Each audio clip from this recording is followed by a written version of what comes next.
For me, as I told you, this is a personal favorite session for the reason that this is not only the story of success. ಕನ್ನಡದಲ್ಲಿ ಹೇಳ್ಬೋದಾ? Okay. ಇಲ್ಲಿ ಗೆದ್ದಿದ್ದಾರೆ ನಿಜ, but ಸೋತು ಗೆದ್ದವರ ಯಶಸ್ಸಿನ ಕತೆ. ಒಂದೊಂದ್ಸರಿ ಸೋತಾಗ್ಲೂ ಅದೊಂದು ಪಾಠಗಳು ಇರ್ತಲ್ಲ, ಆ ಪಾಠಗಳು ನಿಮಗೆ ಬಹಳ ಮುಖ್ಯವಾಗಿ ಬೇಕಾಗಿರ್ತಕ್ಕಂಥದ್ದು. ಯಾಕಂದ್ರೆ the wise man always learns from the mistake of others. So I request all India rank 53 Karnataka topper Mr. Kiran Kamate sir to share his story, like his wisdom regarding the exam preparation. So with a huge round of applause, over to you sir.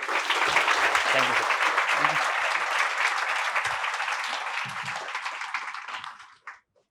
Firstly, hello, namaskara. Good morning. How's the Josh?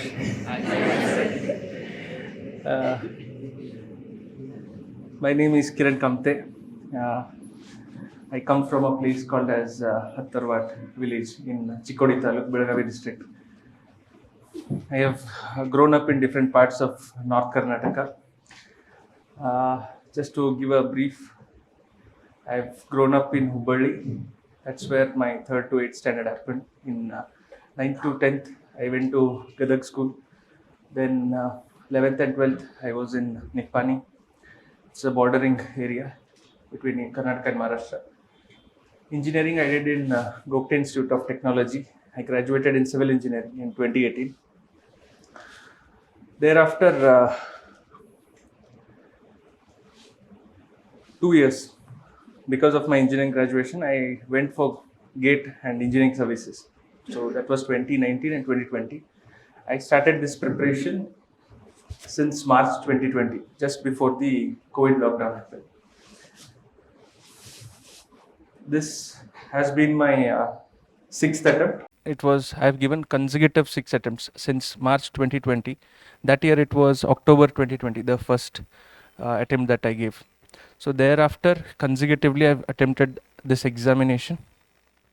The first 3 attempts completely as a full-time aspirant I've prepared for this. I think that is where the lot of foundation happened. Thereafter, the succeeding 3 attempts, it was I was working as assistant engineer in public works department, Lokopayogi Ilakhe. So 23 ಇಲ್ಲಿ appointment ಆಯಿತು. So there after the next 3 attempts I have done with a full-time state government job. So Insights has been always special because I came to Bangalore in 2021 after my second attempt, after failing my second attempt to be more precise. So I came here. I think I have a lot of connection with Insights IAS. I have not been part of any major courses here, but the first time when I reached here, I think all my initial worldview of Chandra layout has been through Insights IAS. So it's like a homecoming for me, because after that October 2021 I've come here, so it's a homecoming for me as well. Insights has been that special home to me. I was part of the I Will program, the answer writing program. I was also part of the Step Up series, the interview guidance program as well. So this has been my association with Insights. To just give a brief history of my attempts, I think that is important to understand. How many of you can understand Kannada here? Okay, so I'll make it bilingual, mostly bilingual, because I like speaking in Kannada. So I'll make it both. So 2020 March, as I said, was my first year of preparation. That is when I started. So I had a brief, some background of engineering coaching as well, because I went to GATE coaching in Hyderabad. Then I attempted the engineering services, then gave a lot of engineering exams as well. Thereafter I gave UPSC CSE. My journey was like, I wanted to take an engineering job after graduation. I wanted to crack the gate. I also cracked it once, and I was offered the IIT Guwahati Water Resources Engineering course, because I didn't wanted it, because I was aiming for some other courses. That year, because of the election year, the number of seats were less, so I could not get that. So I missed the course I wanted. That is when I dropped out. At that time it felt like a heartbreak, but I'm glad that it happened, because I would not have come here. Then engineering services, I prepared for engineering services for another year, and engineering services, again I cleared the prelims. In the meantime, I had also cleared the railways, the RRB JE. I just wanted to have some job at first and then shift to engineering services. That was my initial plan, but somewhere that didn't happen. Like, I had written around close to 20 exams before attempting the civil services, so different 20 other technical examinations.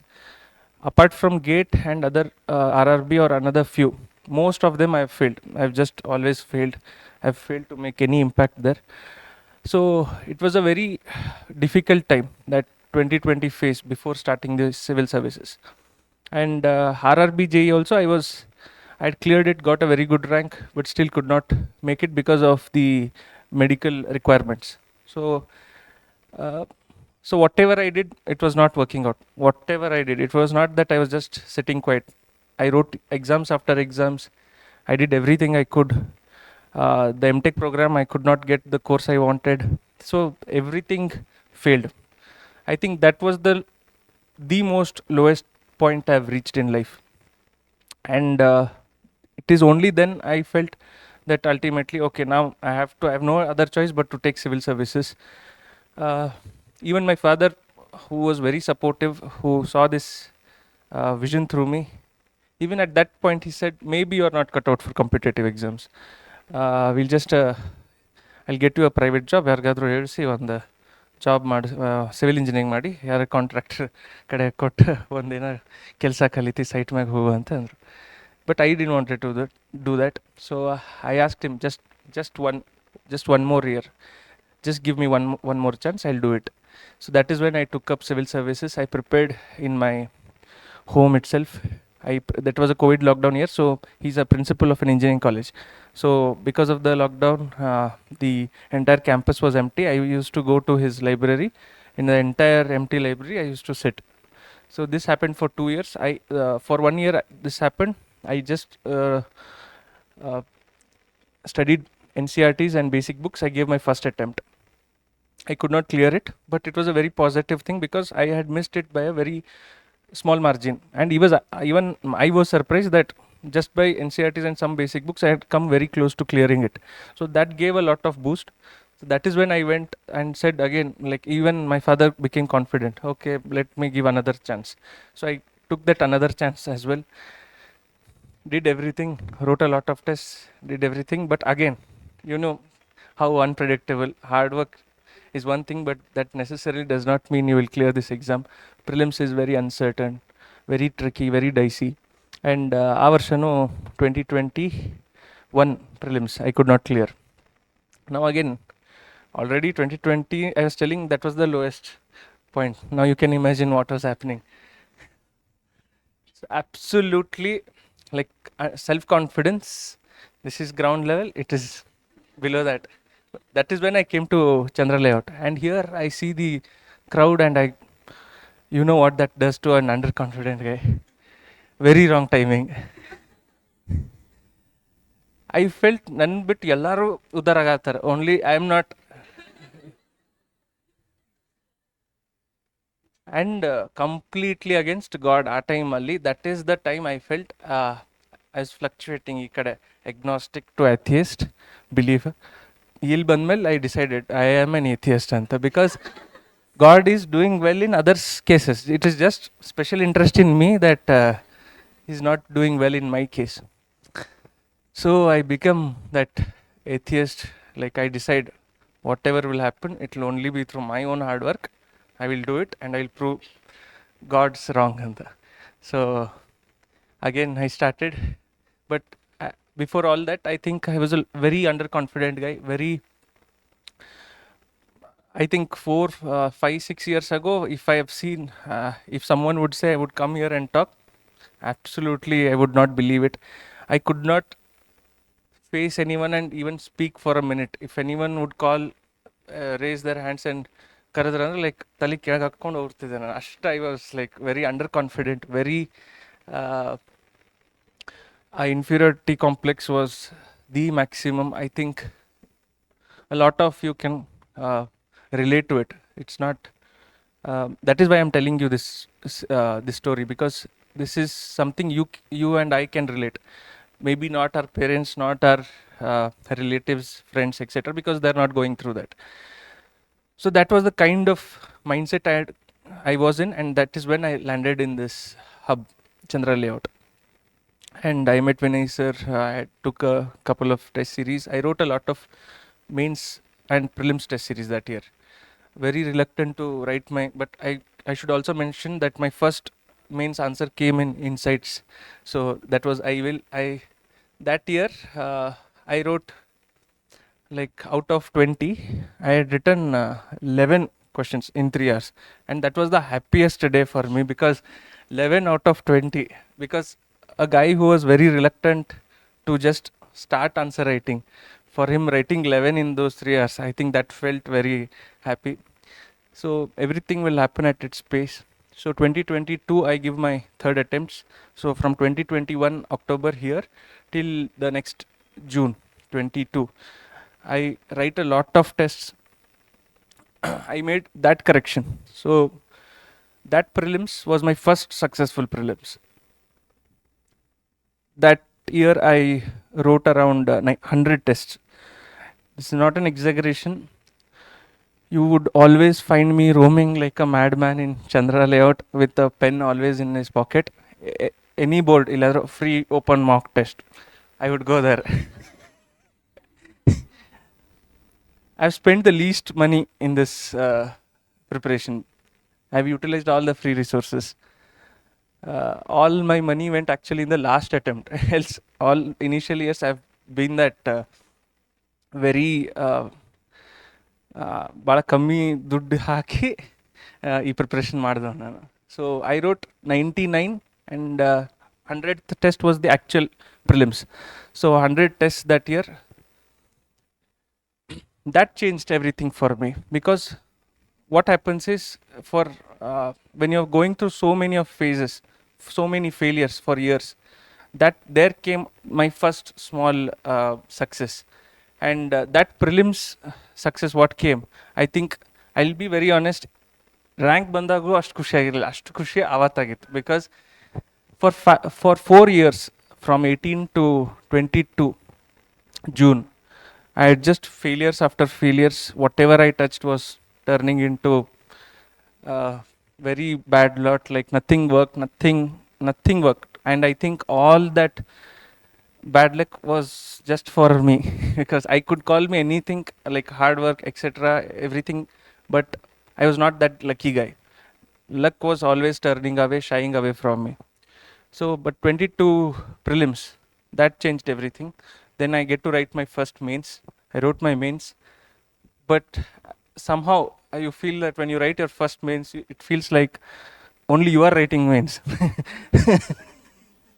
So you feel like ನಾನು ಒಬ್ಬ mains ಬರೋದೇನಿ. So you will be in that sense of different aura, different mindset. So after I wrote my mains, I don't know how I've done it. I've completed the papers, I've done everything. That was a civil engineering optional that year. Then the results are out and I'm very confidently checking, like answer, like I already know my name will be there, I'm just searching. So I'm just searching my name and it is not there. I've not cried, I've not done anything, no emotions. I was just shocked. And again I understood that just when I was becoming a little religious and having that faith in God, God showed me. Again I said, I'm not coming back to you. So again I become a hardcore atheist. I go back there. So it is in that process that I meet my wife.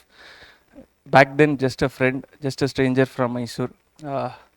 We met in Insights Library here in Chandra Layout.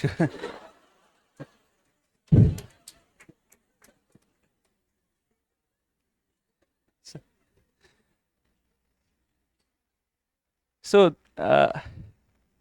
this is also part of the process. You know that very, you know what kind of mindset I was? Very underconfident, very shy, feeling that only I am feeling in this world. That is when I met her. We were just friends back then, and she gave me a lot of confidence. She actually saw the preparation I was doing, the kind of notes I had made, the kind of value addition I was doing. She saw my preparation and she said, "You will clear this exam at some point. I don't know when, maybe next year, maybe another year, I don't know, but at some point you will clear this exam because your preparation is right." And that is what I needed at that time, because no one talks to a unsuccessful or a failure.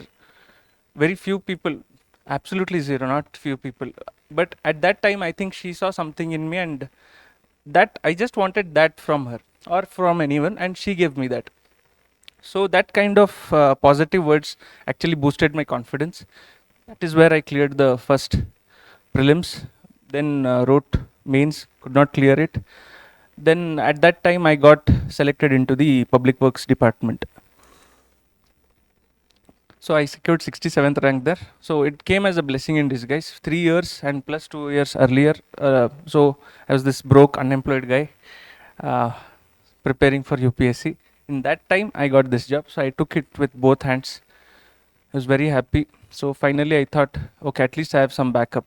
So I took that job. Then I felt, okay, I'll prepare with the job. Now I have nothing to worry. I'll give my prelims. Anyways, I got a very good score last year. All I have to do is just revise and give another attempt. So I prepared, revised, went, didn't write a lot of tests. Then gave my fourth attempt. Again, I could not clear it. I searched my name and prelims is gone. So that time I understood you might be Dhurandhar in last attempt, but next attempt is completely a new process. You might have got success in any form. You might have written mains, cleared prelims, might have gone till the interview, or even got allotted a service. But the next attempt again is a fresh attempt. It needs the same energy, same bhakti, same shraddha, the same kind of energy. So that is what I learnt in my fourth attempt. So that again felt like a disastrous one, because fourth attempt, now I have a job, but it gave me a very less time now. I have very less time to prepare. So, but failing prelims again gave a lot of time till my next attempt. So I understood. That is when I had shifted to PSIR as well. So I shifted to PSIR. That was completely based on my own interests. I was very much interested in polity. I loved writing, quoting Supreme Court judgments. You will see a lot of Supreme Court judgments across papers, because that was personally what I liked. I loved reading about the Indian polity. I loved international relations. So that comforted me, and that is why I took PSIR. So now I go and write my fifth attempt. I prepare entire year for mains oriented. I prepare, complete my PSIR, then give my fifth attempt in 2024. 24 again, like I took some break from office just 15 days before the prelims happened, but it got very hectic, because 2024 was a election year, and I was put as a PRO for the Chamarajnagar constituency. So this was just around prelims. Around prelims there was elections that time. So that was an additional burden plus preparation. So it was getting very difficult, but somehow I managed to write. Even in that year, I dedicated 90 days for prelims, and I wrote around, because I had decoded the code. If I have to clear prelims, the successful prelims came only when I have written a lot of tests. 24 I failed because there was not a lot of tests written. So again, I wrote around 75 tests that year. and successfully cleared prelims. This was again 111 first attempt, now 108 in the second successful prelims. So I go and write mains as well. Mains, I wrote my mains, and for the result I was waiting in my office. I was just working and coming back from office. That was November 11, 2024. So that is when the mains results came that year, and I had cleared. That was my first successful mains in my 5th attempt. Now again, when you go to interview, what I had done, like, I am only the one who is giving interview, and abba interview content. But somehow with job that gave a lot of confidence, because when you're in work, especially in government setup, you speak a lot with seniors, superintendent engineers irtare, chief engineer irtare, accounts officer irtare. So there's a lot of interaction. So interview per se was not difficult in terms of communication, because that confidence was there, because I was no more just that guy preparing in 4 walls. So for them it becomes difficult, because you are only reading, and suddenly when you're into interview, you do not have that communication skills. You might have all the knowledge, etc., but you will not be able to translate it into better words. So that was not a problem for me. I gave my interview. I had got Shilvardhan Singh board. It was a very DAF specific, very predictable, I would say, interview. And he made me feel very comfortable, and he sent me with a lot of good feeling. He was smiling. So I thought, I've cracked the interview. It's just a matter of time. And he had sent me with a smile. So that was something I will highlight. Sir, cholo dan vaala anta ankonde. ಹೊರಗೆ ಬಂದ full like ಅವತ್ತ result ಬಂದೈತೆ ನನ್ನ ತಲೆಯೊಳಗೆ I am already there. Just have to open the result, and again April 22 result, the PDF comes. Again I am searching. There's a pattern here. Whenever I am searching, I've always failed. Whenever others have searched, I have cleared that phase. So very computer screen ಆರಾಮ್ ಆಫೀಸ್ನಾಗ ನೋಡಾಕತ್ತೇನೆ, like KIRAN ಅಂತ ಹಾಕತ್ತೇನೆ. Like there are 6 searches. I was like 6 ಒಳಗೆ ಒಂದಂದ್ರೂ easily ಇರುತ್ತೆ. I have to just scroll down and I searched my first search, Kiran illa. 2, again Kiran illa. 3rd, again Kiran Kamate illa. There are 6 Kirans, but Kiran Kamate is not there. So 2 goes, 3 goes. Now 50-50. Another 3 years, I'll take a small break. Then I hope that, okay, another 3 other, 33% chance it will be there. Yes, Kiran is there. Kiran Kamate will be there. Then I take the 4th search, it is not there. 5th also I take very confidently, it is not there. Now there is just one Kiran Kamate. Either that, in that span between 5th and 6th, all the Mukkoti devaru ಏನಂದಿದ್ದಾರೆ, atheist ತಲೆಯೊಳಗೆ ಎಲ್ಲ ದೇವ್ರ ಮುಂದೆ ಬರಪ್ಪ ಅಂತ pass ಆಗಿ ಹೊಂಟಾರ. And that was then, like, I was literally, my heart was racing. Then I make that 6th search, and it said I was not there, and then after, no results found. Kiran Kamate was not there. This is April 22, 2025. It was, the whole country was mourning because Pahalgam attack. I had my own reason to mourn. So I was crying more than an average Indian that year. So that was the biggest heartbreak, I would say, because that is the highest I had ever reached. And once you reach to interview, you have that feeling that I am almost there. It might somehow things will work out and I will be in the final list. But this was again a big learning for me, because reaching interview is not like our moment, or it will be the big thing, but it is not a guarantee that it will translate into result. It will translate into your name being in the final list. So again 22 April, now the next prelims is hardly, and that was my last prelims, that is in May 26th, 25th, 26th. So hardly a month left. 22 that result comes. 23 the entire 22, 23 entire day I've cried. Full day I've cried, but KPSC mains was around the clock. So it was in it was in May first week. So I had two choice, either prepare for mains or continue crying. So ಅಳಕಂತ್ರು time ಕೊಡತ್ತಿಲ್ಲ. So ಅದಕ್ಕೆ ಆಯ್ತು, I headed back to library, prepared for, I didn't prepare for KS mains because I felt if I put a lot of time, prelims will be very, it will be a dangerous adventure, because hardly 15-20 days is a very small time. I think prelims, we know, as I've again said, ಎಷ್ಟು ದೊಡ್ಡದವ್ರು ಅಂದರಿದ್ರು, it is a new, completely different ball game. And so I decided to go for prelims. Again, wrote a lot of tests. Even in that span, I wrote 35 tests, because I knew that only that would work for me. That has worked for me. I did a lot of revision, at least 2 revisions in that span, and again wrote a lot of tests. Lot of my peers, friends, even last year, Dr. Sachin, he was my interview friend. He also said, like, you should take a break, because this was going to be a very suicidal mission if you, because last attempt, hardly 25 days. I don't think so it's a right, wise decision.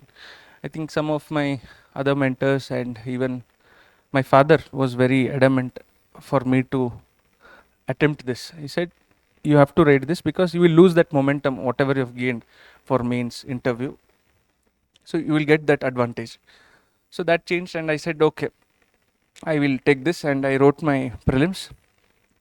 And I was not very confident when I wrote, because while writing I was confident. When in that break between GS and prelims, GS and CSET, some of the my wife was with me. So we were discussing e question gain mark madide, and almost she asked me 5 or 6 questions, and I had got all of them wrong. So now I was feeling, just imagine, this is between the break. Now that is the kind of pressure I went, and I think that is when she also stopped, and I also stopped it. Then went to CSET. I did my CSAT well, but somewhere I was not feeling confident. I checked the, ಅವತ್ತು ಸಂಜೆ ತನಕ ಮಲ್ಕೊಳಕ್ಕೆ ಬಿಡಂಗಿಲ್ಲ prelims ಆದಮೇಲೆ. ಎಲ್ಲರೂ answer keys, provisional answer keys coming out from all the coaching institutes. Then I did that. In that midnight only, I was able to take a score, and I was getting somewhere around 95 plus, 90 to 95. That was again a very borderline. It was a very risky move, and I was already regretting my decision. But somehow I felt I should just go ahead, and I went to Delhi. Actually, I had put my main center here, but I just went to Delhi for preparation. That was the first time, only with respect to preparation, I got to Delhi only in that attempt, that phase. That 2.5 to 3 months is what is my Delhi preparation. So I went there. We went 5 people there. 4 out of 5 are in the final list. So we went there, did a lot of answer writing. We were that same peer group, and I was sitting in my library. That is when June of 7th the result came, and everyone is searching. I am not searching, because I know something is going to be wrong. I was just delaying my guilt, delaying my anxiety, and finally just one, but there was no one to search. I had to search. So now that thought also came, if I search, I will not be there. So I slowly was searching 030954, and I put, there was only one guy, like 541 was there. I no celebration, nothing, full nirvana. I just locked my like I just sat quite, like, full nirvana, enlightenment moment. No celebration needed. So I just continued studying, and then half an hour later I called my father, wife, sister, etc. I just said, I cleared this. Then again they also were okay, happy. Then I just continued for those 2.5 to 3 months. And I think that is where I think this rank happened. AR 53 happened in that moment, because it was not precisely in interview or prelims, it was here in mains, because that is where I was missing a lot of marks. So I went actually all guns blazing. This was my last attempt. I had nothing to lose. I had taken a 3 months leave. I went like mad. Like, I wrote 953 answers that year, and a lot of inspiration came from Rangamanju last year, so ranked 24. So he had mentioned that he had written around 850 answers. So that gave me a push that if someone has humanly done it in his last attempt, it was also his last attempt. So that gave me a push that I can also do it. So, and I felt this is the only mantra for good marks in mains. So because all my foundation is there, I'm writing the basic answers, but somewhere I had not done a lot of answer writing. So I go berserk. I write 953 answers. Because of the peer group that we had, we were also very in that same kind of spirit. We all had like one interview, two mains, at least that experience, that veteran group we had. So we were in that same mindset, same positive spirit. I gave my everything in those 2.5 months. I did a 3-test iteration, like writing 3 tests a day. I did 2 iterations of that. So 9 hours of writing. So I just didn't care for anything. And somehow God was just blessing me with good mindset and good physical health, because Delhi environment and that kind of preparation needs a lot of good health also, and somewhere I think God gave me that. So I did that. I come back 2 days before the mains. I come to Bengaluru and I write my mains. Again, I completed all my papers, everything, but somewhere that I did something extraordinary that didn't feel. It was just nothing dramatic, very normal. Come back because another 2 days later I have to join my work back. So I go to my work for 2. I am put to the census, the caste survey by the state government. So I am on that duty. Somewhere that 2 months get over. Then mains results happened in November 11 only, I guess November. So again, someone my wife searched, or I don't remember. Yes, no, my friend had searched, Aditya T had searched my name, and again, because this was my last attempt, this was my last mains. So if the process could end here and I'm out, this is the end. So he searched my name and it was like there, the number was there. I get again no celebration, nothing, nirvana moment. So I give him a small treat and I head back home. Again, now all I have is this final phase of UPSC, my UPSC journey. This is the final phase, the interview 2025. This is the last thing I can do with respect to UPSC. So somewhere I was also attached to this process so much that I loved this exam. I was very passionate about this exam. It had become a part of my identity. So letting go of this exam, that fear that I will not end up in the final list, and again that the trauma of April 22 was coming back, and I felt if everything goes wrong, I think this is the end for me. This is the end of my UPSC journey. That was haunting a lot. More than the failure, I didn't want it to leave this exam. So much attached to this exam. I gave my interview on February 12th. And interestingly, not interestingly, but very pathetically, I thought all my bad luck is gone now, but God is like, wait, I'll show my last final charm at you. And on the day of exam, I had taken 10 days leave and went to Delhi. I was staying with in my friend's room in Karol Bagh, in the overend. 10-11 days, there was absolutely no problem for me. On the day of exam, morning session, I wake up at 5:30 and I turn on the tap. There's no water. This is on the interview day. And he's panicking now because he actually knew it at 4:30 and he was not telling me. And when he was roaming around the room, across the house, I was feeling something is wrong. This guy is not telling me. I have to mention him, Amar Zandekar. He's is my close friend. I think I've never seen Amar that tensed because that was my interview day. And I turn on the tap, there's absolutely not even a drop of water is there. Thanks to Delhi Jal Board, they had cut the water lines on that just a few hours ago. Now, This is 5:36 a.m. in the morning, and we are literally running around OR and Karol Bagh on a scooty, on a two-wheeler, 3 people of us, finding a bathroom with water.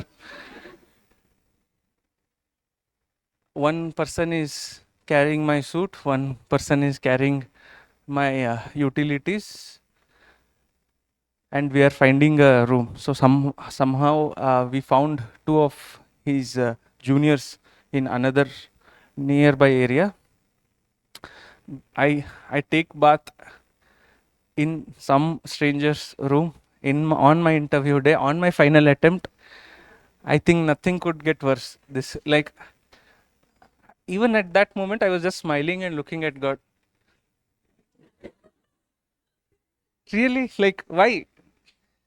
Eight ಮಾಡಿದೇನ ಅಂತದ್ ನಿನಗೆ ಅಂತ, like why this test, ಯಾಕೆ ಮುಖನಾದೆ?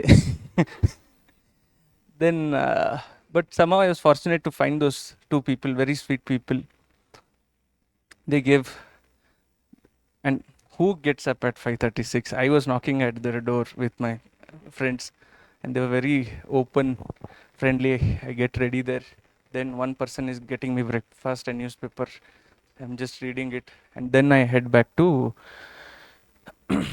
Shah Jahan Road, UPSC, Dolpur House, finally, and just in time, very much on time.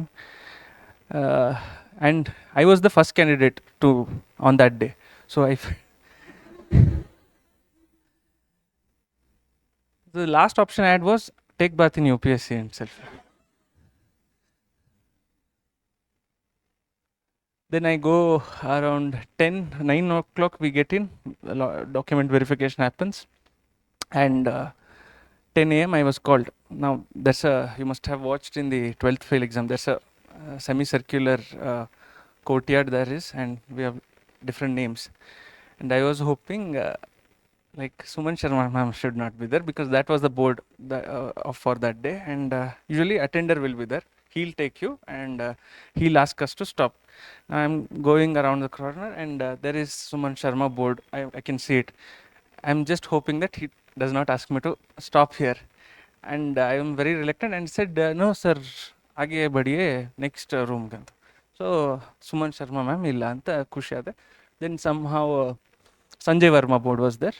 I was personally, like, nothing against any board, but it's a friendly board relatively. So I go back and go inside, gave my interview, 30 minutes. It was a completely different interview experience this time.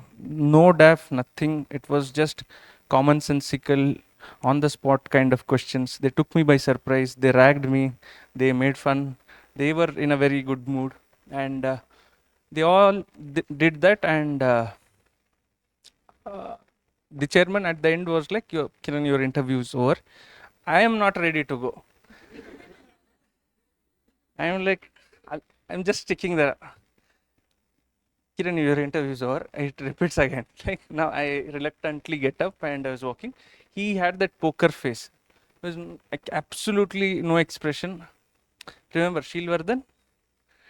Full smile, ಭಾಳ ಚಲೋ sir ಅದಾರ, ನಕ್ಕೊಂಡು ಕಳ್ಸ್ಯಾರ ಅಂತ ನಾನು ಇಲ್ಲೇ ಯಾಕೆ ಹಿಂಗೆ ಮಾಡತ್ತಾನ sir ಅಂತ ನಾನು ನೋಡ್ಕೊತಿದ್ದೆ. Absolutely no expression. Then I was also not comfortable, not very happy. I called my dad and said, I'm not very happy with this. I think this is not going to work out. I'll get very average marks, and if that happens, I think my chances are bleak. So ಜಾಸ್ತಿ ಏನು hopes ಇಟ್ಕೋಬೇಡ್ರಿ ಅಂತ ಹೇಳಿ ಬಂದಿದ್ದೆ. And just roamed around, went back. Next day medical time finished, then come back to Bengaluru because work was continuing. Now Feb 12 finished, 13 over, we're back, and the result happened on March 6, 2:30, because entire year there was this mahal, insiders UPSC the siren ಹಾಕ್ತಿರ್ತಾರೆ ಹಿಂಗೆ, this result will come ಅಂತ. And already one ವಾರದಿಂದ like it was not feeling good. This was the last PDF file I will ever open with respect to UPSC. So I had told the same guy Amar that, please ನೀನು ನೋಡಪ್ಪ, ನಂದಂತರೂ ನನಗಾಗಂಗಿಲ್ಲ, ನಾ search ಮಾಡಿದ್ರೆ ಸೀದಾ ಇಶ್ಯೂಗೆ ಹೋಗ್ತೀನಿ, ನನಗಂತೂ ಆಗಲ್ಲ. ನನ್ನ ವೈಫಿಗೆ ಹೇಳ್ತೀನಿ ಲೋಚನೆಯಾಗ, ಪ್ಲೀಸ್ ನೀನಾದ್ರೂ ನೋಡುವ ಅಂದ್ರೆ ಆಕೆ ನೀನು ನೋಡಿದ್ರೆ ನೋಡಿದಿ, ನನಗಂತೂ ಆಗಲ್ಲ, I am not taking that risk, please leave me alone ಅಂತ. So she is eliminated. ಆಕೆ ಅಂತ ನೋಡತ್ತಿಲ್ಲ, ನಾನು ನೋಡತ್ತಿಲ್ಲ. ಇನ್ನು ಇವ ಒಬ್ಬ ಉಳ್ದ ಅಮರ್, ಆದಿತ್ಯ ಶಿಂಗೆ ಅಂತ ನನ್ನ ಫ್ರೆಂಡ್ ಇತ್ತು, I told him also. He was very excited, like ನಾ ಸರ್ಚ್ ಮಾಡ್ತೀನಿ ಭಾಯ್, ನೀವು ಇರ್ತೀರಿ ಲಿಸ್ಟ್ನಾಗ, ನಾ ಸರ್ಚ್ ಮಾಡ್ತೀನಿ ಅಂತ. ಆಯ್ತು ಓಕೆ ಅಂತ ನಾ ಶಂಗ್ರೀಲಾ ಹೋಟೆಲ್ನಾಗ that day was a conference, 1 day training ಇತ್ತು. ಆ್ಯಂಡ್ ಮಾರ್ನಿಂಗಿಂದ ಆಫ್ಟರ್ನೂನ್ ತನಕ ಮೊಹಾಲ್ was set. 6th of March, scrolling the website, refreshing time and again looking for all the updates by insiders on various Telegram groups. And lunch break aita, still no updates. Then I was really panicking. Literally every 2 minutes I was opening my phone, checking, and even my seniors were like, very disgusting behavior. Noda, he's not, paying attention to the training, nothing. So, but I had irritated him. I knew I was irritating them, and finally I shut my data off and go to lunch. I didn't wanted to do it. Bandag barli, I just don't care now. Then I just took some starters. At least I'll have some nice lunch at Shangri-La. Adu aglila. Suddenly I received call from my wife, Lochna. She told she will not check. So I was at least check result ಅಂತ ಹೇಳಲ್ಲ ಅಂತ ನಾನು ಆರಾಮ್ ಎತ್ತಿ hello ಅನ್ನತ್ತೀನಿ. And she is crying. Pass ಆದ್ರೆ ಭಾಳ ಜನ ಇದಾರೆ ಫೋನ್ ಮಾಡಕ್ಕೆ, ಫೇಲ್ ಆದಾಗ ಯಾರು ಫೋನ್ ಮಾಡಿ ಹೇಳೋಕ್ಕಾಗಲ್ಲ, ಹೇಳೋದು ಇಲ್ಲ. ಸೊ ಫೇಲ್ ಆಗಿದ್ದೆ ಅಂದ್ರೆ ಹೇಳಕ್ಕಂದ್ರೆ ಈಕೆ ಒಬ್ಬಕ್ಕೆ ಇಲ್ಲ ಅಂತ ಗೊತ್ತೈತೆ. ಸೊ ಐ ಡಿಸೈಡೆಡ್, ಆಕಿ ಫೋನ್ ಬಂದು ಹಿಂಗೆ ಆಕಿ ಹತ್ಮೇಲೆ I decided, okay this end ಆಯ್ತು, ಮುಗೀತು, this is the everything, UPSC journey is gone, end ಮುಗೀತು, pack your bags, go home. She is crying for 2 minutes continuously. ನನಗೆ ಬೇಜಾರಾಗತ್ತೆ, ಬಟ್ ಆಕಿಗೆ ಸಮಾಧಾನ ಮಾಡತ್ತೀನಿ. ಆಯಿತು ಹೋಗ್ಲಿ ಬಿಡುವ, ಏನೋ ಆಯ್ತು, ನೌಕರಿ ಐತಿ, will do this, will be happy, don't worry, life is big ಅಂತ ಏನೋ ಫಿಲಾಸಫಿ ಕೂಡ ಆಗ್ತೀನಿ. I was surprised, okay, the kind of temperament I had. Okay, then is like, ಇಲ್ಲ ಲೋ, ಫಸ್ಟ್ ಪೇಜಲ್ಲೇ ಇದೆ ನಿನ್ನ ಹೆಸರು ಅಂತ ಅಂದ್ಲ. ಇದನ್ನು ಫಸ್ಟ್ ಹೇಳಬೇಕಲ್ಲ ನೀನು ಅಂತ ನಾನು. ರ್ಯಾಂಕ್ 53 ಅಂದ್ಲ. ಆ್ಯಂಡ್ ನನಗೆ ಆಕಿನ ಮೇಲೆ ನಂಬಿಕೆನ ಬರತ್ತಿಲ್ಲ, ಖರೆ ಹೇಳ್ತೀನಿ, she is my wife, but ಅವತ್ತು ನಂಬಿಕೆನ ಬರತ್ತಿಲ್ಲ ಆಕಿನ ಮ್ಯಾಗ. ಐ ವಾಸ್ ವೇಟಿಂಗ್, ಇಲ್ಲ ತಡಿ, ನೀ ಇಡ್ ಫೋನ, ನೀ ಏನೇನೋ ಹೇಳಾಕತ್ತಿ, ಫಸ್ಟ್ ಇಡ್ ಫೋನು, ನಾನು ಐ ವಿಲ್ ಓನ್ಲಿ ಚೆಕ್ ಅಂತ. PDF ಓಪನ್ ಮಾಡೋಕ್ಕೆ ಬಿಡತ್ತಿಲ್ಲ ದೋಸ್ತು, ಎಲ್ಲರೂ ಕಂಟಿನ್ಯೂಸ್ ಫೋನ್ ಬಂತು. ಅಮರ್, ದಟ್ ಗೈ, ಫೈನಲ್ ಹಚ್ಚಿದ, ಏನು ಸರ್ ಫೈನಲಿ ಹೊಡೆದ್ರಲ್ಲ ಅಂತಂದ. ಏನು ಹೊಡೆದಪ್ಪ ಅಂತಂದ, 53 ರ್ಯಾಂಕ್ ಅಂತಂದ. ಸೊ ಇವ್ನು ನಂಬ್ಲು, ಈಕಿನ ನಂಬ್ಲು, ಏನು ಅರ್ಥನೇ ಆಗತ್ತಿರ್ಲಿಲ್ಲ. ಇವನು ನಂಬಲಿಲ್ಲ ಒಂದು ಮೂಮೆಂಟಿಗೆ. Again I was opening my PDF, ಮತ್ತು ಇನ್ನೊಬ್ಬ ಬಂದು phone. Then it started settling. Okay, ಅವಾಗೇನು ಹೇಳಿದೆ, ಸಕ್ಸಸ್ ಆದಾಗ phone, I will get more phone calls. Then it took me almost 25 minutes to actually open the PDF and search my name. ಅಲ್ಲಿ ತನಕ ಎಲ್ಲರೂ ಬರೀ ಫೋನಾಗೆ ಹೇಳತ್ತಾರೆ 53 ಅಂತ. ದೆನ್ ಓಕೆ ಅಂತೇಳಿ ನಾ I call my father. Finally that son father moment has arrived. Remember, I had made that promise that I'll make you father, give me one chance. 1 chance 6 chance convert ಆಗಿ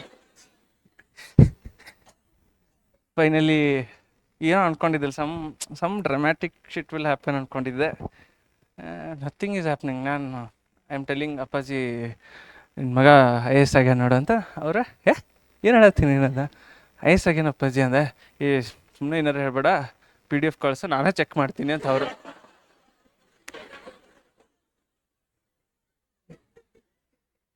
ಯಾರಿಗೂ ಏನು ಹೇಳೋದು ಗೊತ್ತಾಗಲಿಲ್ಲ. I think my father will never trust me ಅಂತಂದು finally ಅವರೇ ಮತ್ತೆ ಆಫೀಸ್ಗೆ ಓಡೋಗಿ, he was having lunch, so he went home, he went to office. Typical principal behaviour. Printout, got the printout, saw, marked the date, highlighted my name, then sent that, yes beta, you have cleared anta. ನಾನು ಅದನ್ನೇ ಹೇಳತ್ತಿದ್ದೆ. So that was that moment which I was waiting, like, to tell my father, to share it to my father. And I think that is what had driven me all this process. I just wanted it to do it for me. And finally it happened, AIR 53.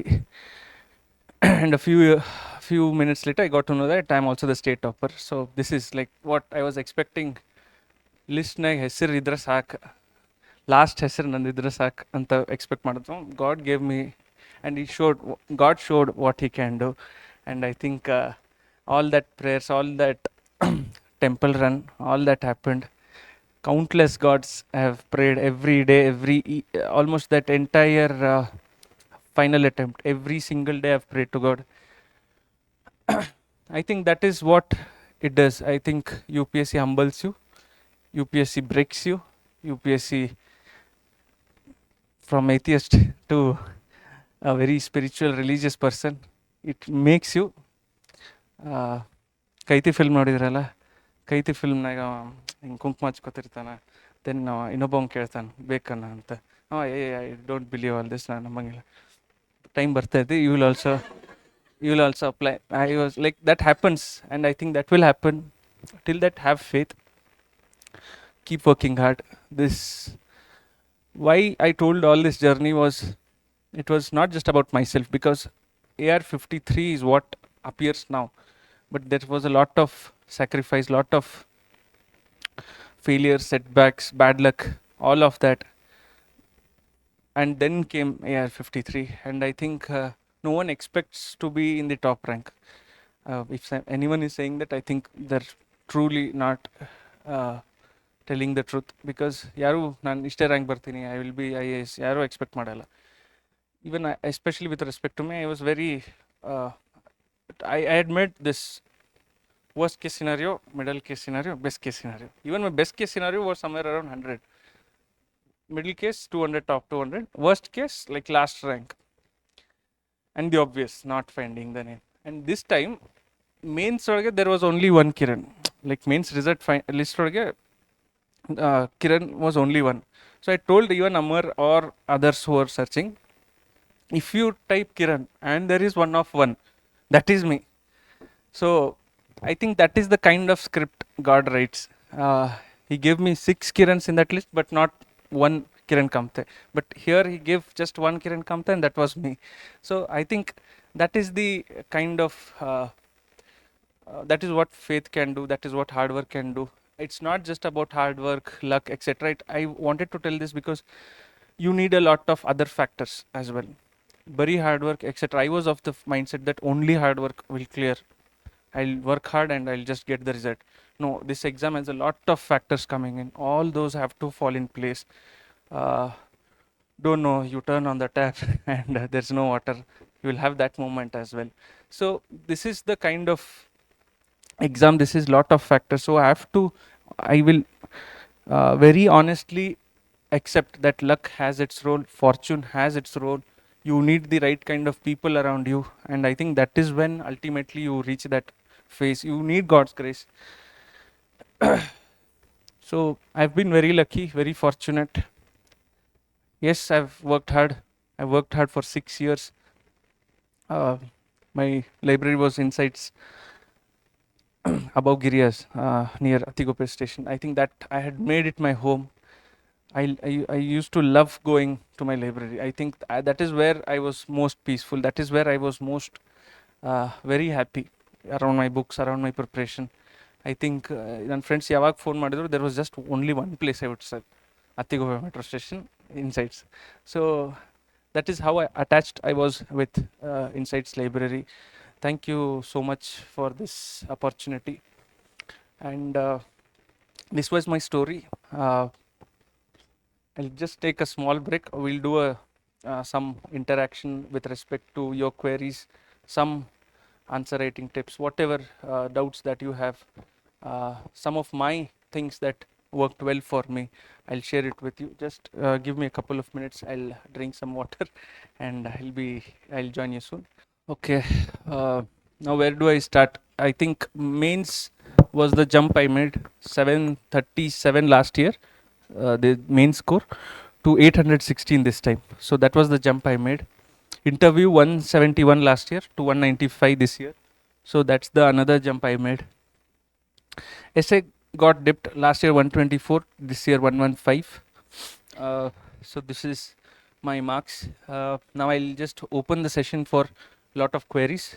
We'll take a lot of questions. I think that is what will be more helpful. So you can start off with any queries.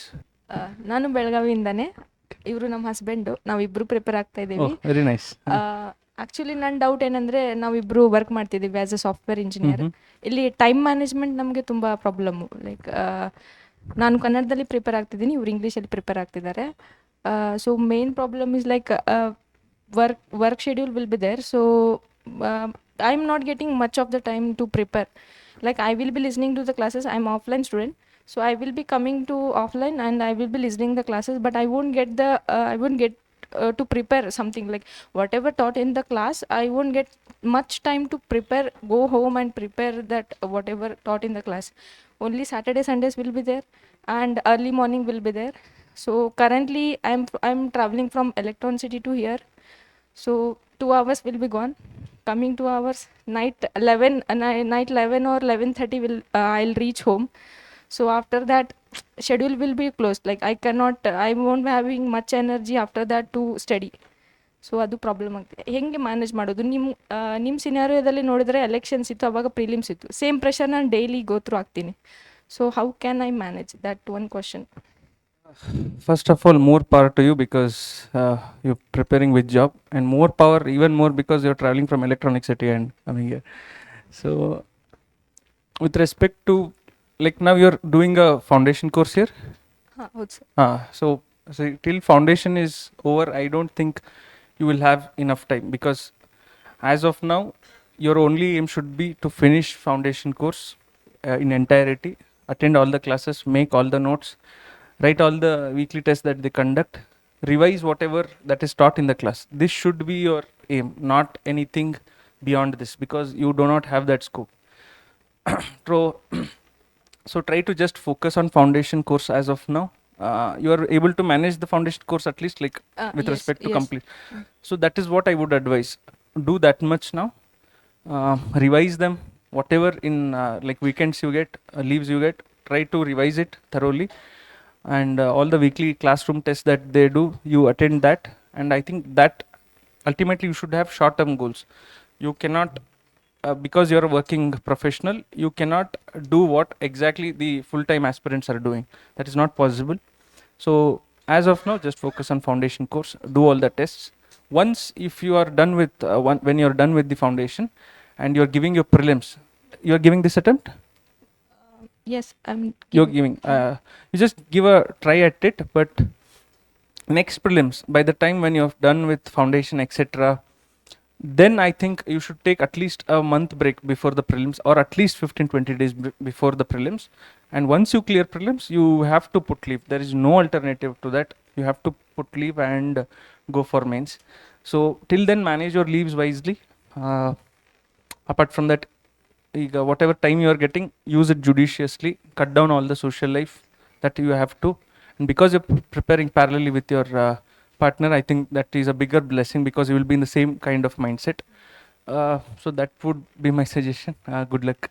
Thank you, sir. Yes. Namaste, sir. Yes, namaste. Sir, my question is relating to PSIR optional, sir. Means, how did you do value addition? Means, for what extent did you use AI for value addition? And second question is regarding bouncer questions in PSIR optional, sir. How did you deal with this? Means, you left the question, or did you use your knowledge and did you write the question, sir? Okay. Answering to the first question, use of AI in PSIR in general mains. For mains, I've used a lot of ChatGPT. And I think that is one phase of UPSC where you will get a lot of advantage, value addition from ChatGPT. In terms of value addition with respect to PSIR, what I had done beyond ChatGPT, I think that was only supplementary thing. What I did was I prepared 3 lists. One was paper specific keywords, 1A, 1B, 2A, 2B. I had made a lot of keywords, subject-specific keywords. Then an exhaustive list of quotations that came in the political science. Then third list was the authors or thinkers and their works. This I had made the notes from the notes I had referred and other sources. Make these three lists first from your notes itself and whatever additional reading you will be doing. So do these first. Then comes ChatGPT. ChatGPT comes when I used to write PSIR in my 5C approach. So I would give the context, then the content, then compare and critique. This is my third C. Then fourth was contemporary relevance, and then conclusion. This is applicable to all optionals. You can try and write answers in this 5C approach. And that is when, especially for 15 and 20 marker, this 5C approach will be very handy. Then with respect to ChatGPT, I used to upload my answers, or even I given a prompt of this 5C to ChatGPT, and I trained the GPT. So now whatever question PSIR especially whatever questions I would throw at it, it would answer in this format, in this framework itself. So even my it's not like ChatGPT is doing something and I am also doing some another thing. I and even ChatGPT are thinking in the same way. I had made it to think the way I wanted it to. So this is how you have to train, because ChatGPT is endless. You can get innumerable inputs, but if you're not able to use it, if you're not able to utilize it to your strengths and weaknesses, then it is useless. It will not be of any help. So train it in the way you want. I would also scan my answers and put it to upload it and ask it to evaluate it like a UPSC examiner. So it would highlight what is the good things, what are things that I am lacking, what are the value addition. And one more addition prompt I would give is, any answer, I would ask it, just do whatever value addition, etc., extra value addition that you can do only to this existing answer or the synopsis. Do some value addition with respect to current scenario, contemporary relevance. So separately I used to do it for another set. So this is how I used ChatGPT. I think foundation has to come first, answer writing, then value addition through ChatGPT. This should be the pattern, not the other way around. Second was about?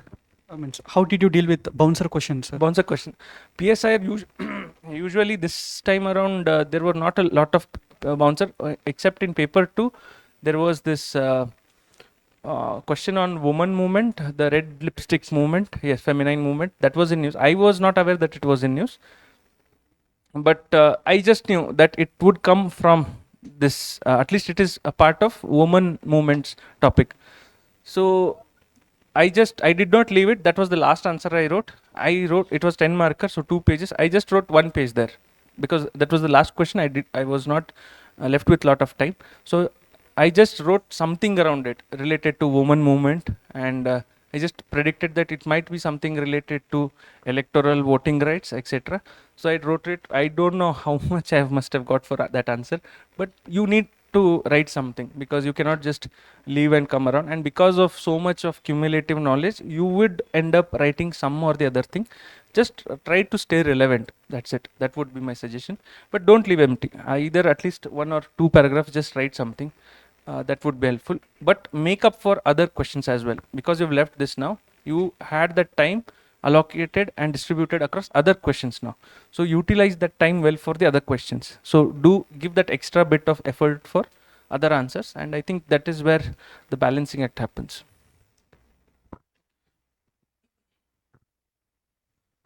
Hello sir, good morning. Good morning.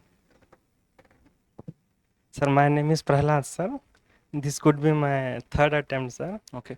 Around 58, 59 days are left to prelims sir. So sir, what should be my strategy for these 50 to 58 days sir? 60 days. Yeah, 60 days. And how should I divide the subject? And what should be my approach sir? And a model strategy sir for these 60 days sir? See, I've mentioned it earlier. What worked for me was a lot of tests, but those tests came only when I had done a lot of revision of my static portion. So static portion has to be devoted maximum time of your per day, whatever time you are reading. the 75-80% of time has to go for that static revision. Even with 60 days, I think you should be able to cover at least once, and it will be very good if you are able to at least do a second revision, at least skim through for the second revision. So if you do this first and then couple it with a lot of tests, at least 2 tests per week starting from now, and last preceding 2-3 weeks you should just go all in and write at least 3 tests per day, per week, and do a lot of analysis. Writing tests is one part. Don't take this out of context and just go blindly writing all the tests. When it takes 2 hours to write the test, take a break. On if you write it in the morning, study the entire day. Then when 3 to 4 hours, you just completely give only to analyze what mistakes you have done. Go through the synopsis and your own question paper. Jot down all the. First, understand what is the wrong questions you have got. What are the questions you have left unattempted? Then wrong, then the correct ones. So these two, the first two are very important, the unattempted and wrong one, because this is where your score was brought down. So first, unattempted means that you have absolutely no idea with respect to those questions. So when you're reading the synopsis and doing it well, now you're covering that concept. So that concept is ticked. Now next time that concept comes, it can be a wrong one, but it should not be an unattempted one, because we've already dealt here now. So that is what I would focus. Secondly, with all the questions that you've got wrong, do a separate analysis, like why it went wrong. Were they conceptually wrong, that you knew the concepts and still you got them wrong? Were they just silly mistakes that you failed to observe some bold words like not or increase, decrease, correct, wrong, all that keywords? So were they for that, or it was just you had taken a blind guess and it turned out wrong? So you make those distinction and then work individually on those questions. This would be my second suggestion. With respect to third, like do PYQs. After completing one subject, write one sectional test and open a YouTube video of 10 to 15 years of PYQs. Then start practicing. Like you start the video, you pause the video first. When the question appears, try to solve it, and then play and listen to the explanation. It can be any video, any institute, do it. I would not recommend the old school way of doing a compilation and like the booklet you get. I would not recommend it. This has played well for me. So these 3 things: revision, tests, analysis, and PYQs. Sir, Yes. one more question, sir.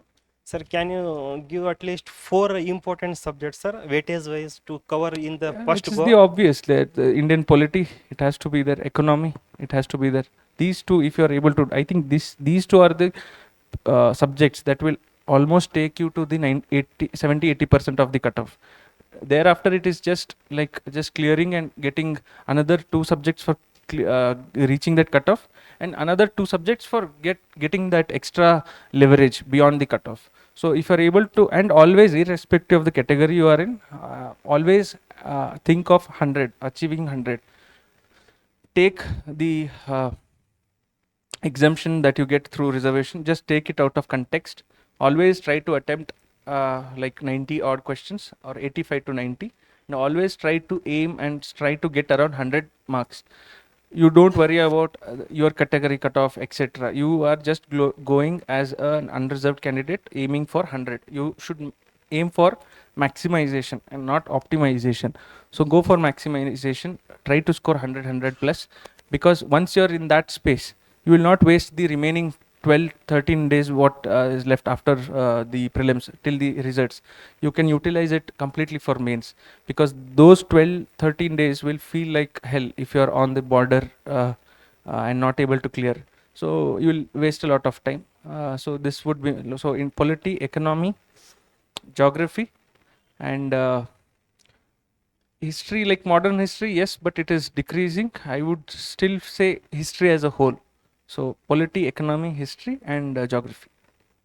Thank you, sir. Yes. Sir, good morning. My question is first, you were like 11 answers per 3 hours, like when you initially started mains preparation. How will you increase your speed in answer writing, and how many tests to cover that answer writing? And we go like more average answers are better than best answers. So we have this notion in preparation. So, how will you overcome that? How will you strategize answer writing throughout the preparation?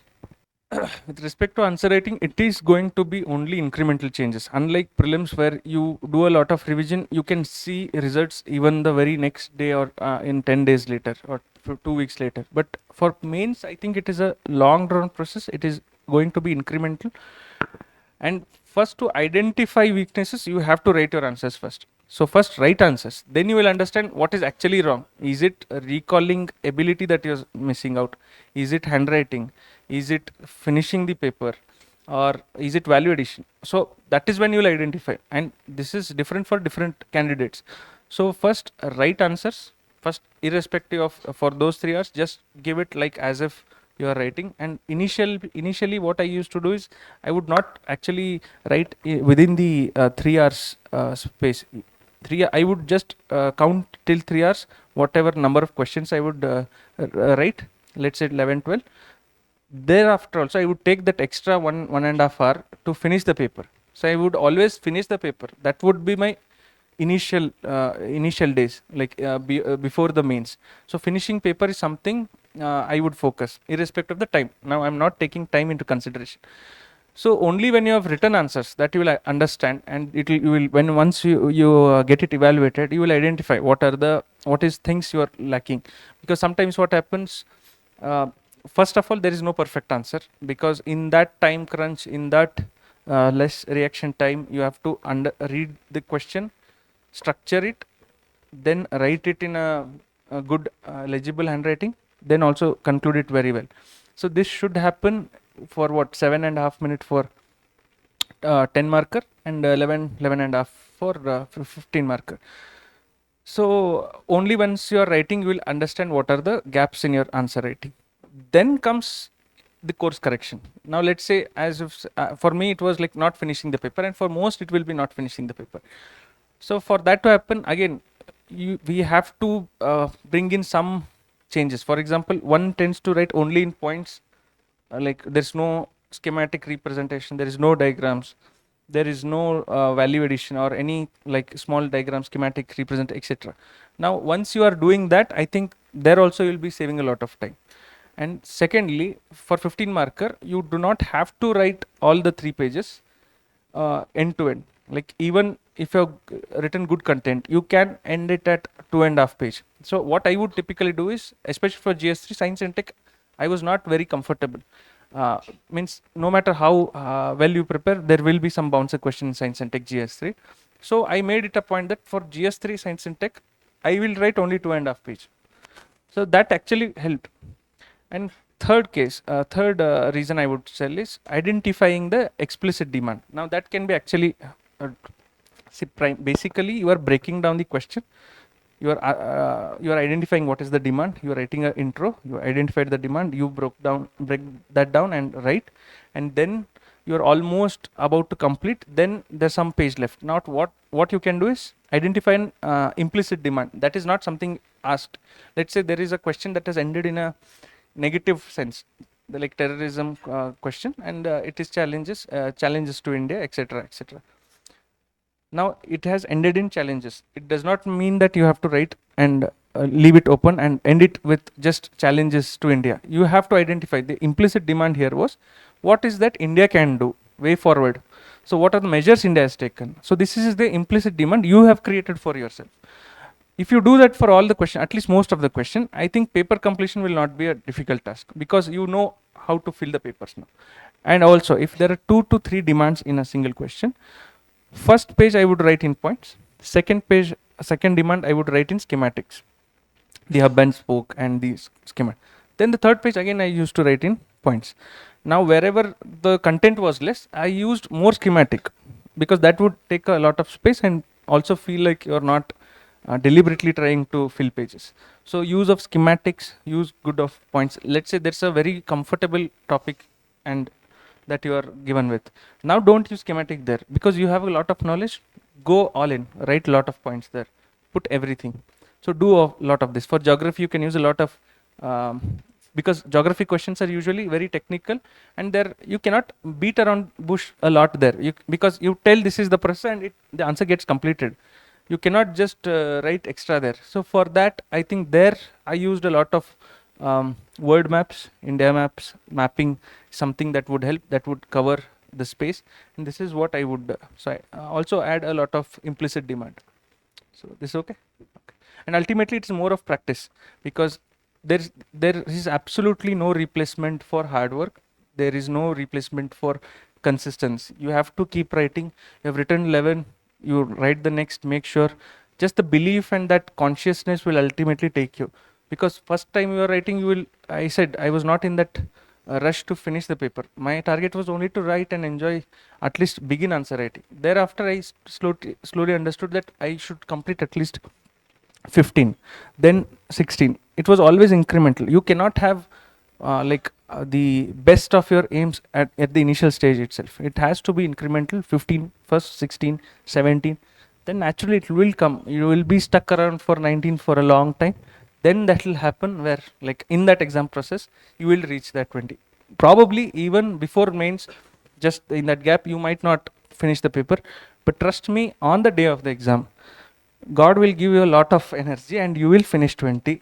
So till then, just keep practicing. Don't leave out any question. You will not leave. You will somehow make it clear and you will complete the paper. Till then, have faith, keep working hard. Yes. My question is recently with the word which you mentioned, consistency. So most of the people aspire to have consistency in their life, but the thing is we lack in terms of motivation. So let's say I've been preparing for this exam consistently for 30 days, then again next 30 days I'll be not having the same consistency which I'm supposed to have. But in your case, it was not like that. You are consistently preparing for this exam. So what kind of internal motivation that you had while preparing? See, first of all, we need motivation to come to this exam, because without motivation, I think this exam you will not survive barely like even a month here. Because for years, if you are still surviving and hanging in there, I think it is all because everyone has their own kind of motivation. And that tends to get dissipated over time, as you've mentioned. It happened to me as well. But I think it is important to, it's very easy to say stay motivated. I would not just say at the end, but the thing is, you should have that clear understanding as to why I am doing civil services, why I came here. So that purpose of why I choose this career, choosing to spend years of my youth in this exam, where when I could have just settled around in private jobs or other public works as well. So why this? So that purpose of having clarity of thought over why I want to do civil services is something. In my case, I was very clear. It was something I wanted to do it for my father. I was very explicitly clear that this is something that will actually make him feel proud. So I was doing it. Growing up, I actually had a lot of understanding and of this exam, and I felt, okay, what all I can contribute to society through civil services. So that goal was clear. I wanted to contribute because I was growing up, my father made sure that he made sure that I grow up with values that are that are more valuable to society, where I can contribute to society. It was never about you personally, individual settlement, like you make money, you get a car, bungalow, etc. You settle, have a nice package, take a foreign tour. That is not something he has ever told me. It was always about public service values, whatever you read in ethics. I had that growing up. So that always had that in my back of my mind. So that is what drove me. And that is what I say, that purpose, clarity of purpose is essential, because if you're coming here with the thought of that I will get a lot of authority, power, etc., the perks, if that is driving you to this, I think that motivation will drop. But your motivation is public service, that something related to your parents, that you want to do this for your family, parents, etc., that you have seen this dream for yourself. And that is when I think, in spite of all the failures, in spite of all the demotivation, you will still be able to do it, because you will not look at all those failure setbacks in a negative sense. The one with an artificial motivation will look at the failures in the sense he will start making excuses. ನನ್ನ parents ಇಲ್ಲಿ ಕಳಿಸಿದ್ರು, ನನ್ನ friends ಜೊತೆ ಬೆನ್ನತ್ತು ಬಂದೆ, ನಾ ಅದಕ್ಕೆ ಹಿಂಗಾದೆ.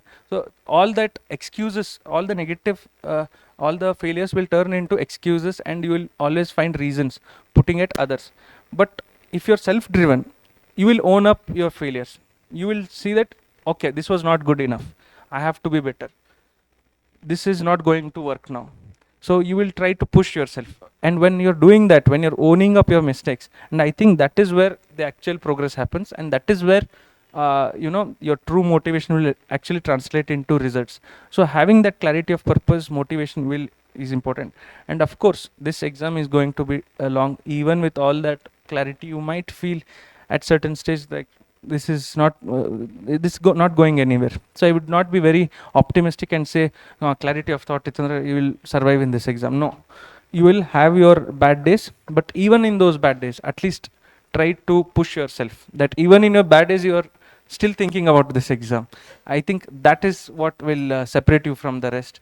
So your worst days also, you are just like, okay, it is getting bad, but I'll still be able to do, I'll push myself, and I'll take a small break, but I'll come back here itself.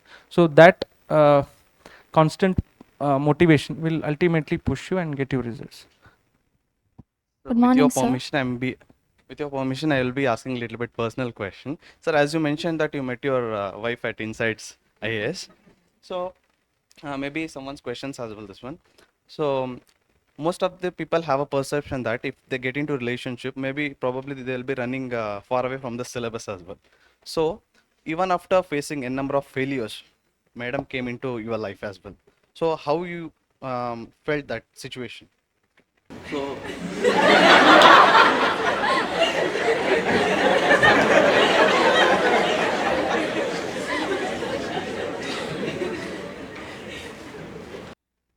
Very tricky. Like interview was much easier. See, relationships, see you have to also understand, we'll just have a very frank talk here, because I'm not your parent or your relatives, you can speak. See, this is going to be, because we're kind of journey that we are taking in, UPSC drives anyone very lonely. It drives you into the, like you tend to become very lonely.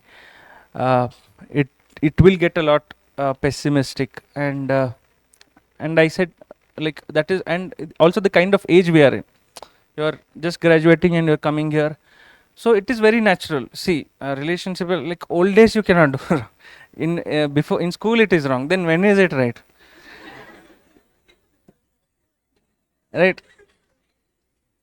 I think this is the age to fall in love, and I think if someone is able to love you even when you're not able to offer anything, and I think that is the kind of purest love, and that is what I've been very lucky, very fortunate to receive that kind of love, because all I had to tell her was my only sad stories, just the setbacks. I was never that optimistic person, always looking at things in a very negative shade, that things are only going bad, the world is going to end all. So in that, even in spite of all, when I had nothing to offer but just pain and sorrow, I think she came and she gave that, she confided in me and said, even because even when I said that I don't know if I'll settle down, so I don't know when it will take, but I want to do this. So she had said that no matter if you clear this exam, very good. If you even do not clear, I'll still be with you. So that is the day I decided that once I settle down, I'll marry this girl.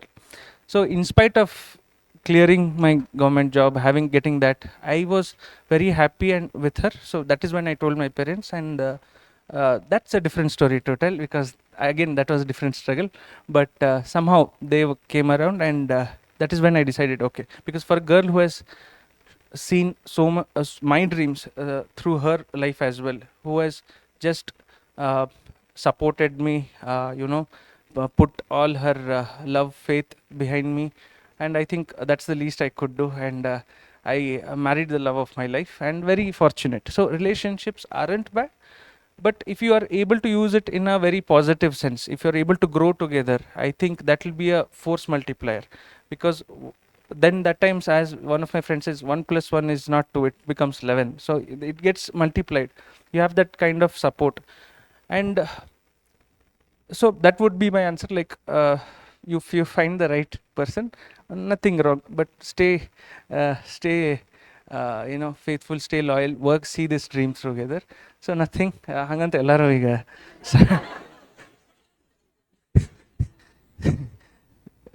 mat Vinay sir will be regretting why I called this and so yes, if you find anyone, go ahead, but don't leave her. Okay. Good morning, sir. Yes. So my name is Bhumika Ramesh, and I have also, sorry, it's good afternoon. No issues. My name is Bhumika Ramesh, and I have also done my civil engineering. And post that, I did my master's in climate science and policy. After that, I worked for a brief period. But I just wanted to know, how is it that you have stayed, like an extension to the question that you already asked, how is it that you stayed motivated for 6 years into 365 days when it is almost very much trembling for me to even stay motivated for 1 year in this exam without a job? Right, I left my job. I was working in carbon markets. I left that job just to prepare for this exam. And I have been preparing for the last 3 years actually. Okay. But I haven't given even one attempt because of my health issues, and also because I'm scared of failure. Okay. So It's how okay. how do you basically maintain the mental health of one person holistically when you're preparing for an exam like this? Because you also said you have attached this exam with your sense of self-worth and identity, Yes. which I think is a little bit detrimental to an Very aspirant. detrimental. So If what I- would you like see, to tell about just this? because I've cleared, I'm sitting here. Maybe in Nipans I would be there if the result had gone other way. So yes, it would be detrimental. But answering very seriously to that, you said you're scared of failure. See, we all are. It's not just you. So first of all, don't worry about that. We are all scared. But somewhere we have to outgrow it, because we'll outgrow it only when you take that exam. And I always felt that the moment you are thinking a lot about the output, you're thinking about what to do, and just not and looking it at a distance, it feels more scarier. But once you actually take up that challenge and do it, it will not be that difficult. So we suffer more in our head than in reality. So my advice would be to, yes, it is difficult, it will be scary, but at least attempt it. Be in that process. Only when you are in that process that you will forget your fear, and then come out of it. Then you will realize, okay, this was actually not that scarier, it was just appearing very scarier from the front. So you have to first jump into the well. Only then you will realize that you have that ability to come out. Till then you cannot just look at it and say I am scared. So you have to go in. At some point we have to that would be my answer. Second, with again, as I said earlier, we need a lot of clarity of thought. Only then we can sustain. You left your job and you are preparing. Yes, that's a good thing. You're prepared now. 2 to 3 years you've put now. 2 to 3 years you've prepared now. Yes, sir. You give 1 or 2 attempts hereafter, and if it is not translating into any successful result, and that is when I will tell you to take up a plan B, irrespective of you, even to others. Always plan for plan B once after your second or third attempt. I think 2 to 3 years is a very good chance. If you are failing to make any good attempt, then I think you should slowly try to take up a plan B. It need not be a completely a new job. It can be somewhere something related to your graduation or any small part-time job, but that will actually help you and give you a push, because now you're not too scared about failing, because you have something to fall back. So plan B actually helps in that sense, because you remove that baggage. Now you are free. Now what are you thinking of? Only the examination. So that is what plan B does. people tend to mistake that plan B, if plan B is there, I'll get deviated from the objective. But once you have plan B, you have nothing to worry but just your the UPSC objective. So I felt that with plan B, all my successful attempts have actually come with plan B, after plan B. So it tends to relieve a lot of baggage. Now you are left, once you're done with the job, with all the time you have left, although it is a limited one, but all you are thinking is only with UPSC. You're not too worried about failure, you're not worried about career, because already you have somewhat managed it, and there is only one way going now. It is the forward way. So that is why so you give your attempt first. I think don't be scared, write a lot of tests, evaluate yourself. I think that is where you can outgrow your challenge yourself, and don't be scared, because you have to see ultimately what you will do. You will fail, but it is only through failures that you will understand and rectify the process, because till you are not failing, you will not understand what is actually the issue is. So practice a lot, give the effort, be positive, and I think having staying in a positive sense of mindset will ultimately help. So if you're finding it difficult alone, I think have a small peer group of 3 to 4 like-minded people and push each other. It might be one day you might be feeling low, one might be the other person might be feeling low. It is all natural, but as group, as people, I think we function a lot better. As I said, 1 plus 1 will not be 2, it will be 11 that time. So you are just pushing yourself, you will do better. And that competition, you will try to take it in a positive sense. Don't get overwhelmed. Positive is you take that competition in a positive sense, push yourself and say, like, I can do better. I'm staying here now. My next target will be to at least come here, then next. So you challenge yourself to at least be better than your previous, like whatever you are on the previous day, at least try to be better than that. I think the ultimate competition is with yourself. You are scared now, you do better, you will improve, that fear reduces, and when you look back, you say at least that fear is gone. You might not be successful, at least you have grown somewhere, and then you are again pushing yourself to the ultimate goal. So this is how it is going to be. It is not going to be easy. I will not be very over optimistic and tell you, no, it will all be all rosy, very nice. No, it will be going to be difficult. But what can we do? We have to stay in that process and make those corrections and take the ultimately move towards that goal. And I think that should be your goal, moving towards the goal. You might be making it slow. The progress might be slow, but at least you're making. Because see, you have left your job and come here. You're already better than those who are just in their drawing rooms thinking, I should do UPSC, I should be doing this. You are already better than those. So be in that, take everything in a positive sense and move forward.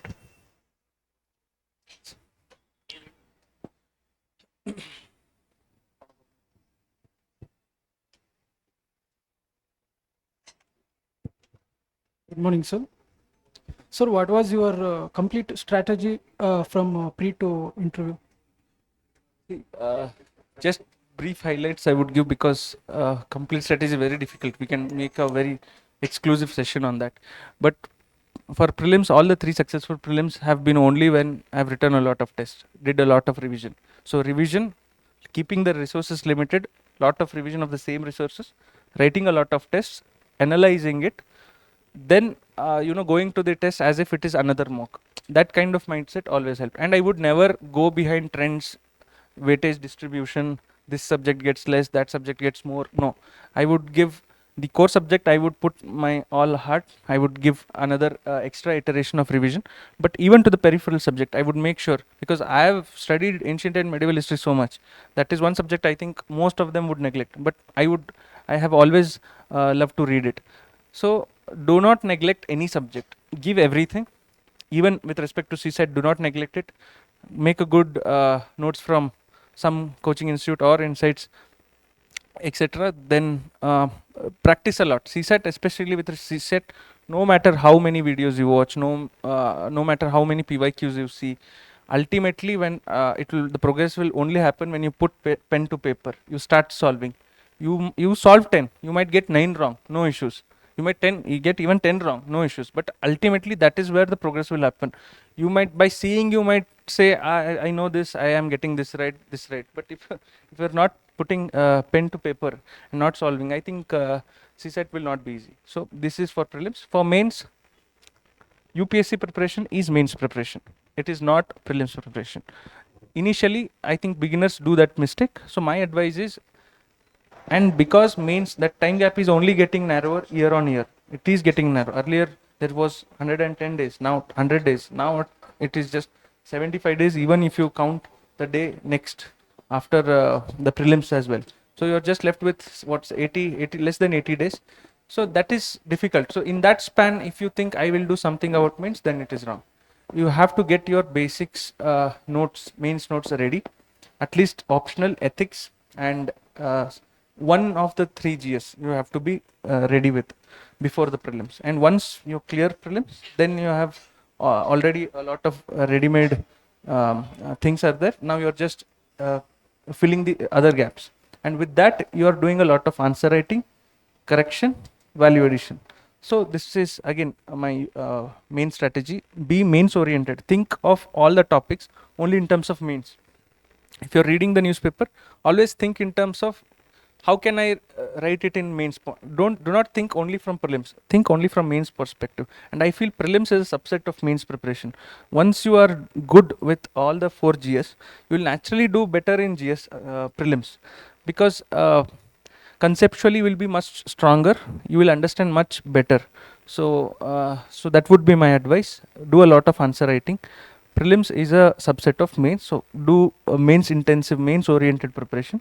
For interview, I think it's a completely different skill set. Read a lot of newspaper. Even for mains, I have read 2 newspapers, The Hindu and Indian Express. One newspaper completely, the Indian Express only the explained part and the editorials. This is what I would advise, because the exam is becoming more newspaper oriented rather than just some PYQ based that is going now. Even with respect to this year anthropology or PSIR especially, it was newspaper oriented. So read newspaper very thoroughly. That is something I personally loved reading. And don't try to make any notes or anything. Just read, understand, and follow it with monthly current affairs. That is a good way of doing current affairs. So then for interview, I think same. Interview would be mostly DAF oriented. So at least the first interview. So that is a different, you will do interview at that time. That is not going to be a lot problematic. Problematic areas are prelims and mains. ನಾನು ಕೇಳ್ತೀನಿ please sir. Apart from self belief, what kept you going, what kept you motivated despite some repeated failures? So self-belief, yes, it has to be number 1. Second is I wanted to do this like for my father.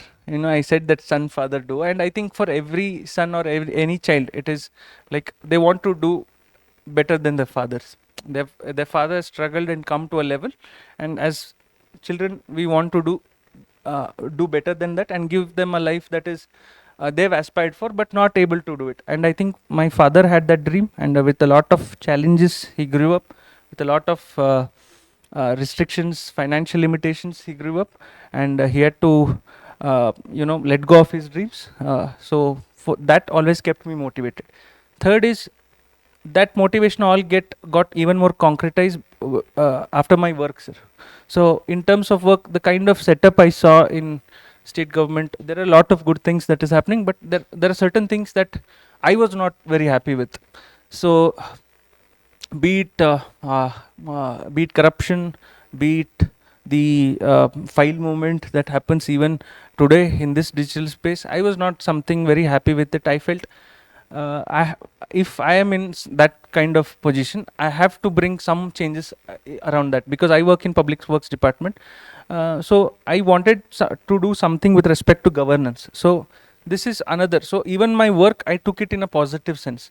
And fourth, I felt all the negative comments, all the criticism, I've always taken. Initial years, I was very reactive to it. Like later years, I thought I do not have to react to it in verbally or anything. My work would answer it. So I just kept believing that if I do work and excel, and I think that will ultimately translate into my defense. I need not even go for any defense. That my rank will ultimately be the defense. So this is what I drove me. So all the criticisms also I've taken it in a very positive sense. So these 4 areas I would say.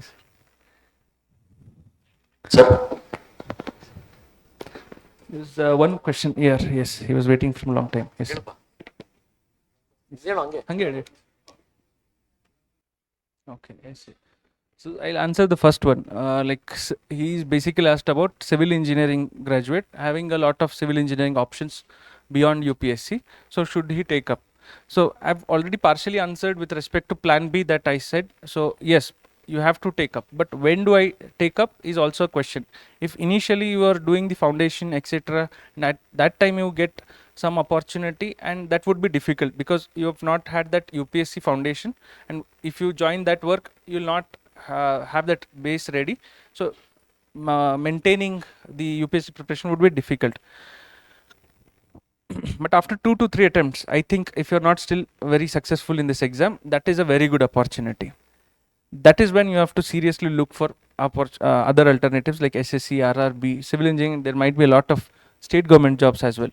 But with respect to state government jobs, I would say advise one more thing. Irrespective of what stage you are, you have to give that state government exam, because it will happen. It might happen today, but the result will come sometime later, like 2 years later. So you cannot say I am not ready now and I'll give it when it comes later. That time it will not come, because that time the results of this exam will be coming. So with respect to state government exams, if they're coming now with respect to your jobs, just take it, just apply to it and write it, and don't be in that tendency that if I go to this exam, clear this exam, and if I get that job, I will get deviated. First you clear this exam also, because this is also difficult. Don't neglect any exam. Just because you are preparing for UPSC, other exams will not be easy. Every exam has its own competition. You might be preparing for UPSC and feeling this is a lower exam, but there are thousands of lakhs of aspirants preparing separately for that, much more better, much more intensively. There your UPSC knowledge will not even come in to help. So that is why respect other exams as well. Whenever an opportunity like that comes, please take it with both hands. Especially civil engineering, I think you will get a lot of state government jobs. Please take them up. JEE, AE, etc. Please take it. Even there are a lot of central PSUs offering jobs if you are able to do it well. So but keep applying. Don't do it like rigorously. When the application opens, you give some time. Rest all, because of UPSC preparation, you will have that GS help anyway, then some additional reading when the exam is around. So this is how you have to balance. Don't look at UPS as an end in itself, that I'm going to do this itself. That is not the word is not running only on UPS. There are other things as well. So have that balance. After 1 or 2 attempts, I think having that balance will help, and you should go for it. With respect to essay, I think I'll just give a brief thing here, but ultimately I think I'll talk to sir and we'll do an exhaustive essay session, because that is something I have enjoyed writing. I enjoyed writing a lot of essays, and it has been one of my comfort areas, but not for everyone. So what I will do is the essays are getting more philosophical, but philosophical essays need not necessarily be philosophical in writing. You don't have to be philosophical, but somewhere I think that additional reading you mentioned, that comes in handy. Somewhere even that I again had an advantage, because I loved reading books. I keep reading a lot of non-fiction books, especially my interest around Supreme Court judgments, constitution, law, etc. So I read a lot of books around that. So it gives you an advantage in terms of new ideas, in terms of literature. One more, what happens is, because we are reading a lot of UPSC notes, UPSC textbooks, we are not really exposed to literature. But essay is not like that. Essay is an open field where he's asking you to write in a coherent way, in a more creative way, more in a literary sense. GS is not expecting that, and you need not write also. But we are tuned to write, look at everything from a UPSC point of view, like pointers, notes, etc. But that is what actually becomes a hindrance when we start writing essays, because we are thinking that pointers, etc., that will not help. There you need literary, and to get exposed to that literary sources, we need to read some non-UPSC like non-fiction books based on your own interests. For me, it was Supreme Court judgments. It can be anything for your interest. So read books around that. It can be some fictional books as well, but I think that will at least expose you to ideas, and those ideas directly you can put in essays, and that is where your essay will ultimately stand, because now you know how actually what is a good essay, what are some good words, your vocabulary increases, your sentence framing increases, the way of storytelling. Only when you have read lot of stories can you write a good story. Because you've read notes, you will end up writing notes even in essay. So read a lot of stories, read a lot of these interesting anecdotes, have a good collection of anecdotes, quotations, etc. Read other topper copies essays as well. Even if you're not writing, at least read them. So only when you're reading, then you will understand how to write. So this supplement with a lot of other reading as well. It can be a very casual reading, but at least keep reading. That will help. Newspaper, again, newspaper has to be your primary resources. There is no alternative to newspaper. Do not neglect newspapers. Ultimately, all the current affairs magazine compilation is only a secondary source. The ultimate source is the Hindu and Indian Express. Please read them every day. You will, again, as I said, the improvements is only going to be incremental. You will not see results today, tomorrow, or the next week. It will happen somewhere months later, but you will understand that you have improved, and that is enough. So this is my suggestions. And with respect to essay, I think I'll talk to sir. We'll do a very exhaustive essay oriented session. That is from my side, and that apart from, I think I've covered most of the things. We'll do again. ಮತ್ತೊಮ್ಮೆ ಧನ್ಯವಾದಗಳು ಕಿರಣ್ ಸರ್ಗೆ. So Umesh ಸರ್ಗೂ ಕೂಡ. C last ಒಂದೇ ಒಂದು line, ಜಾಸ್ತಿ ಹೇಳಲ್ಲ. So what I understood from sir's journey is UPSC might not reward the one who studies the most, but UPSC will definitely reward one who perseveres even when everything falls apart. When it seems like it's the end, you should still keep working. Okay? So that is what I learned from the Sir's story. And for me, like as I told you, I was very happy for this session because he is someone who has seen the ups and downs of life. Okay? And the best thing is that he did not give up even when he could not succeed in his previous attempts. So that perseverance, that grit, that commitment, and that determination will what transform a normal aspirant into an officer.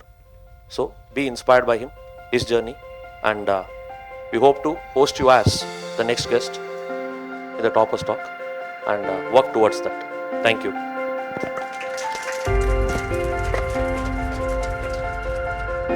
ಈಗ ನಿಮ್ಮೆಲ್ಲರ ವತಿಯಿಂದ ಮತ್ತು insights IAS ಸಂಸ್ಥೆಯ ವತಿಯಿಂದ ಒಂದು ಸಣ್ಣ ಸನ್ಮಾನ ಕಾರ್ಯಕ್ರಮ.